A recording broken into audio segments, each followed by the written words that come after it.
This is a special edition of Macro Voices with hedge fund manager Eric Townsend, the premier financial podcast targeting professional finance, high net worth individuals, family offices, and other sophisticated investors. Now, for this special edition of Macro Voices, here's hedge fund manager Eric Townsend. Macro Voices All-Stars episode 91 was recorded on February 3rd, 2020. I'm Eric Townsend. This episode of Macro Voices All-Stars is brought to you by TopTradersUnplugged.com, the leading podcast when it comes to quant and rules-based investing. I'll tell you how to claim a free copy of their new guide to the best investing books ever written at the end of this episode. Returning once again is Dr. Pippa Malmgren from DRPM Group. Pippa, the market is not quite panicking yet, but definitely on edge over coronavirus fears. Is this the buy the dip moment, or is it time to panic? So I'm not in the it's time to panic camp. And, I am no expert on this whole issue of viruses, but I have reached out to people who are. And I think that this sounds like it'll end up being rather like some of the things we've experienced in the past, like SARS and MERS and the volcano that went off, that it will ultimately be something that we figure out how to manage, and the markets will have oversold this story. And I don't mean to make light of it. I fully appreciate that it's a very scary event, but I just don't see this as being something that so profoundly changes the course of human history. And if anything, what I think is really remarkable is that with all this bad news, that the markets are holding up as well as they are. China's taken a hit, and that makes sense. People are definitely rethinking the supply chain, but they were already anyway. If anything, this is going to accelerate that process that you and I have talked about before of relocalizing production in various parts of the world instead of having all the supply chains end in China. So it may be a much more serious event for China than it is for the whole world economy, if that makes sense. Okay, Pippa, so are there immediate threats to markets that we should be concerned about? So I think there are some things hovering in the background that are going to slowly bubble to the surface that could be a much bigger deal. Like all this emphasis recently on environmental sustainability is ultimately going to result in many more investigations into supply chains, into production processes. And I suspect we still have a lot of big global corporations, particularly in the tech space, that haven't maybe prepared in full for what happens when people begin to understand, what's the environmental damage caused by, for example, the phone in your pocket. And I think that there's a lot more of that kind of investigative work that's going to bubble to the surface. And that's definitely an issue for the tech sector, but maybe not, it's not an issue that can't be overcome, but it might affect the valuations of some of the bigger tech players that are also in the hardware space. I think that, we're so used to looking at tech as a software play, but the fact is that all that software has to be connected to some kind of hardware, including a desktop, in order to work. And people are now asking questions, where has this material come from? What were the conditions under which it was gathered? And I just think it's not the same environmental issue that most people are looking at. It's a slightly different angle. It's how do you explain how you're managing the tech hardware?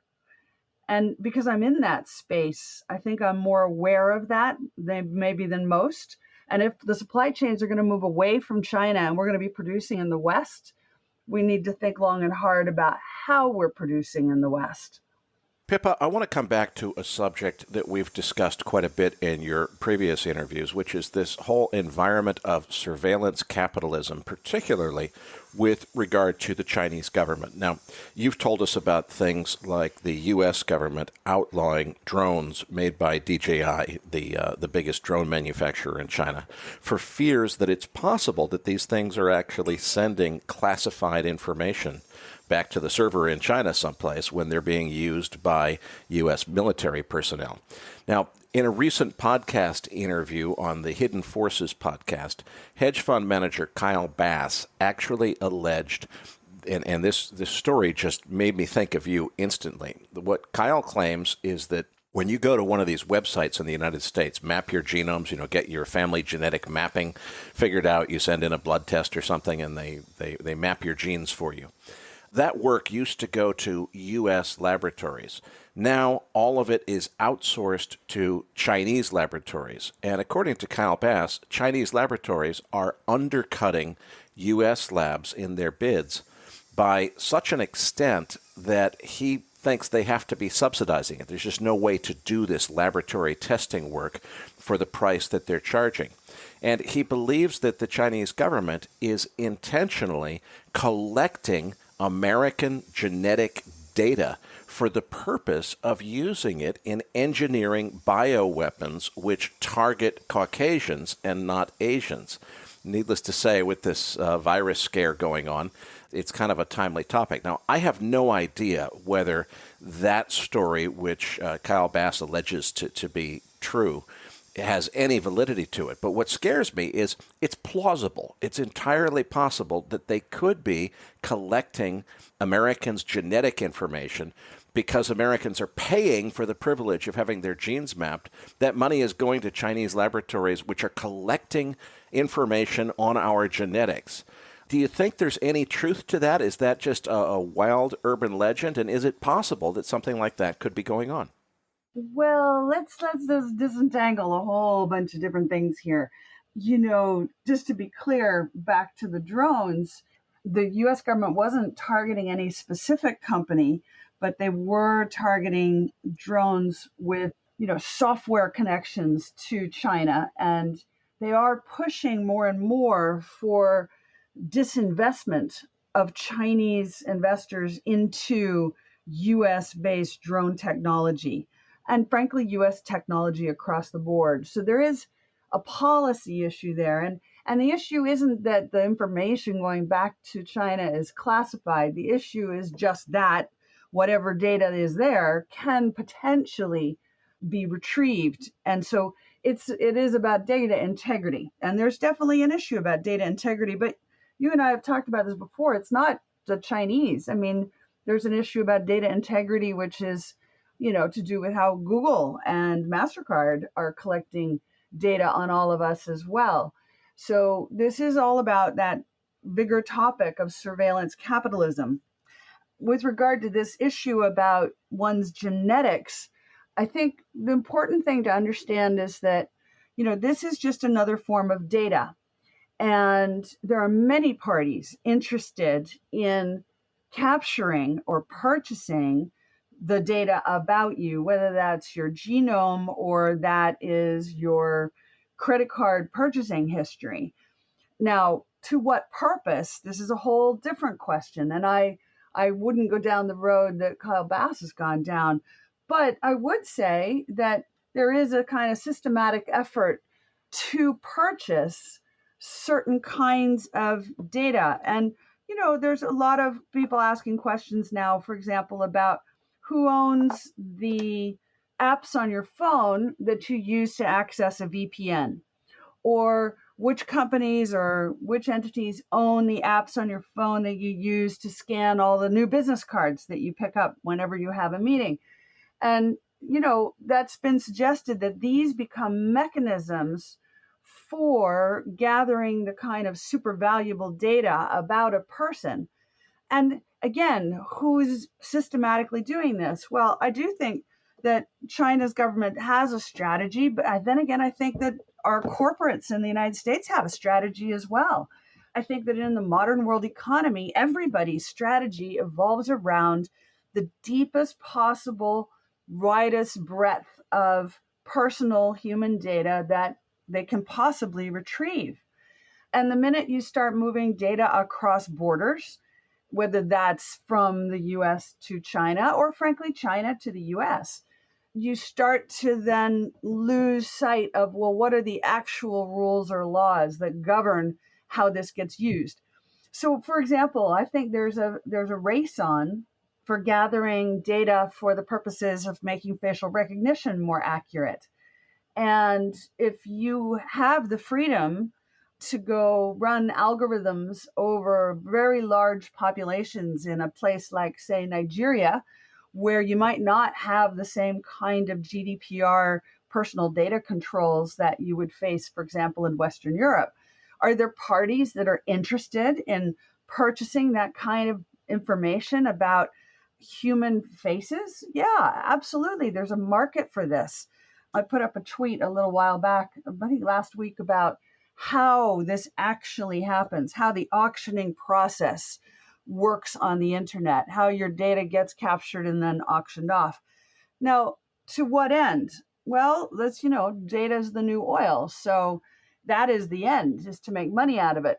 But this proposition that it's to be used for some nefarious purpose, that's really, I personally think that's really reaching. And, interesting too, because the US has a long history itself of being involved in the production of bioweapons and deep research on these subjects. There's a long history of this being a subject in the world of defense and considered a legitimate subject. That's why we have, huge research labs for this kind of thing in the industrial world as well. So the question is, what do you do with this? And what kind of rules-based framework could you come up with that might govern the relationship of your data and a government that's not your own once your data escapes the bounds of your country? And of course, this is exactly why Germany is leading the charge to fully restrict the movement of your data across borders. And I think it's moving everybody towards a world where they try to have platforms where the data doesn't move, but instead you give permissions for parties to access your data on a site and where they can't remove it, but they can retrieve the parts that you give them access to. So it's an infrastructure change that's underway. It's about how you create the web-based platforms that allow you, for example, to share medical data, right? Because everybody complains about, people die unnecessarily because a hospital cannot retrieve your medical data in time. It's all paperwork back at the doctor's office, or one doctor is not permitted to share with another. And so, how do you create an architecture that permits you to access the necessary data, but not take it anywhere? And of course, the big companies are not so interested in that because they only make money if they get to take it away. But individuals are very interested in that because they want to be saved and they don't want their data taken anywhere. So these are really interesting and important issues, but I don't think that being alarmed about, the purpose of it is to do something as dark as what you suggested that Kyle Bass is inferring. But it doesn't mean it's not a serious question of what's happening to that data and at what level. And the thing is, now you can combine data sets, which means that you de-anonymize everything. So it's not like anonymous data. These days, pretty much any data that's available about you can be tied back to you incredibly easily. Well, Pippa, that's exactly what scares me. I would like to hope that Kyle Bass is just being Kyle Bass and maybe reaching, as you said, for a darker meaning than really exists there. But what scares me is the things that he's describing are technically plausible. It would be very easy to collect data about individuals in the way that he's alleging to be happening. It could occur, and anything that can occur someday will occur. So that scares me. I want to move on, though, to the political process. Needless to say, as a former White House advisor, you have a lot of insight into this. Where do we go from here? It seems like President Trump's acquittal is scheduled for middle of this week. After that happens, do you expect there to be a big political reaction from the people who wanted to see him removed from office? And how do you see the presidential race going from here? Yeah, I think that this has taken a lot of people by surprise. They really thought that there would be, a bigger outcome from all of this news and all this effort.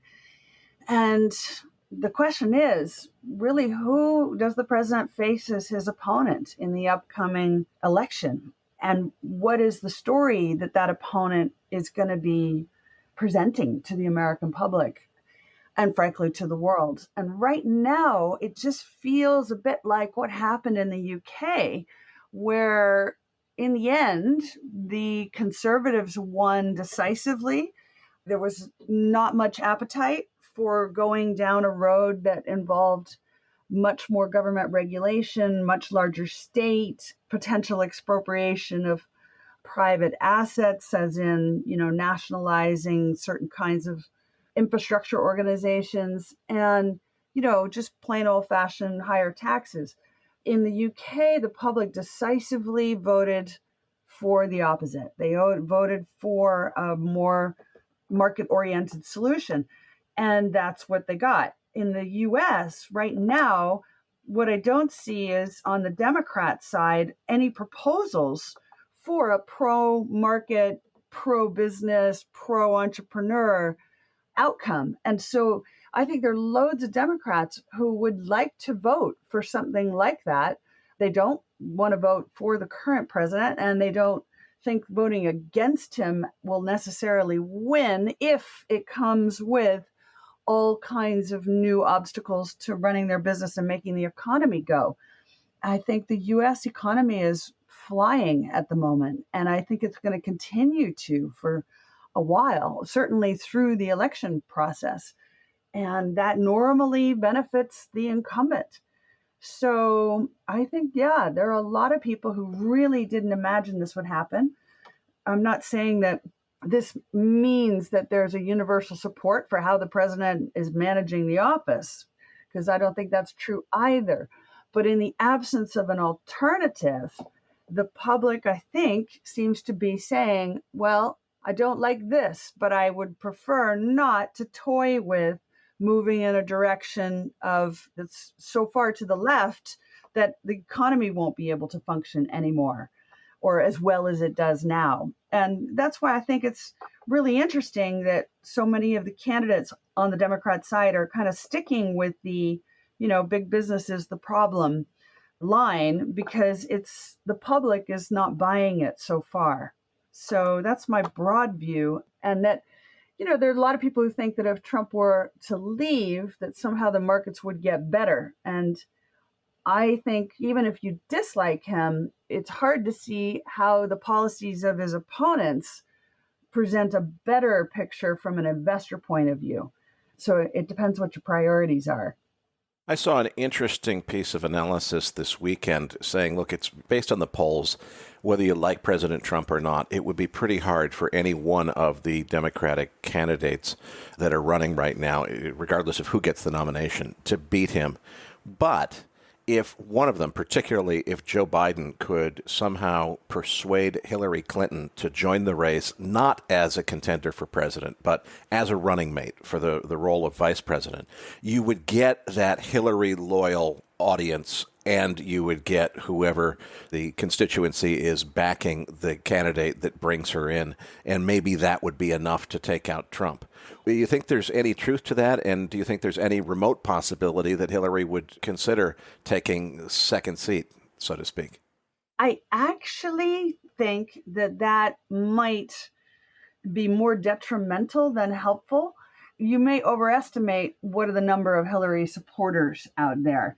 I think even amongst the Democrats, there's a kind of reasonably wide consensus that her particular approach to politics and her policy stance actually didn't have the support that they all thought it did. And that's kind of been proven by election results. So let me throw this into the mix. I suspect that a better choice or a more likely choice might be someone like General Mattis, for example. someone who brings a military and sort of strategic security, broad management background. And I think a lot of people are trying to court him for that possibility. I mean, after all, in the United States, the military is still highly, highly respected, perhaps the most respected of all public institutions today. And there's a lot of fear about geopolitics becoming a problem. So the idea that there might be a person as a running mate who brings this background to the table, that I think might play better. But this would involve more creative thinking. But it's hard for me to see that Senator Clinton and Biden create a winning ticket. But, hey, people have been pulling rabbits out of hats in politics. So who knows? Maybe. Pippa, the other one that's been thrown around is Bernie Sanders is really gaining traction in Democratic circles, but he's kind of got the old guy stigma. People have suggested Bernie AOC as vice president. What do you think about that ticket and its potential to beat Donald Trump? Yeah, again, I don't see AOC being the kind of candidate that the general public can throw their weight behind for many reasons. Lack of experience, the outspoken nature of that candidate. Again, if Bernie were to pick someone who was seen as steady hands, deeply experienced, someone that might rein him in from his kind of increasingly left-moving policy positions, because I think Bernie is further to the left than the Democratic Party is at this point. And so if they could find a way to pull him a little back into the center, that would probably play better with the American public than the all-out move to the left. But right now, what we have is a kind of competition for who can be furthest to the left in American politics. And as they go further out there, they have fewer and fewer supporters. I think the general public in America is still quite centrist. They may want radical change, but that doesn't mean they're prepared to go down a road that many of them would label socialism. People at the more extreme end would say it's communism, but these are all just words for political policy positions that are further left than middle America tends to be. Well, Pippa, I can't thank you enough for another terrific All-Stars interview. We look forward to getting you back in a month or so for another update. This episode of Macro Voices All-Stars was made possible by TopTradersUnplugged.com, the leading podcast on quant and rules-based investing. Be sure to claim your free copy of their recently updated guide to the best investing books ever written at TopTradersUnplugged.com/macro guide. And if you haven't heard it yet, be sure to check out my full-length interview with Niels Kastrup-Larsen on trend-following strategies, which is linked in your Research Roundup email. For the Macro Voices Podcast Network, I'm Eric Townsend.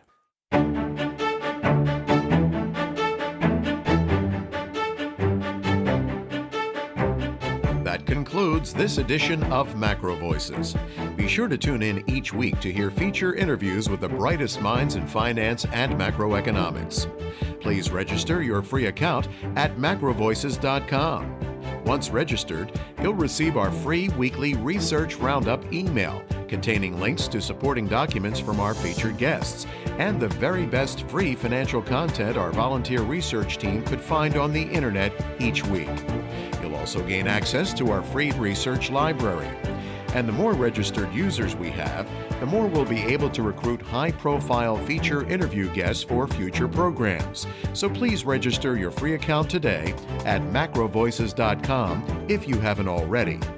You can subscribe to Macro Voices on iTunes to have Macro Voices automatically delivered to your mobile device each week free of charge.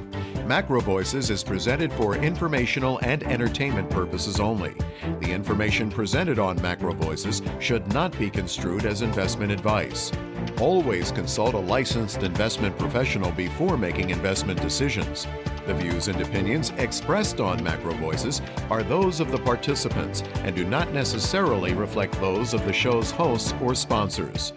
Macro Voices, its producers, sponsors, and hosts, Eric Townsend, shall not be liable for losses resulting from investment decisions based on information or viewpoints presented on Macro Voices.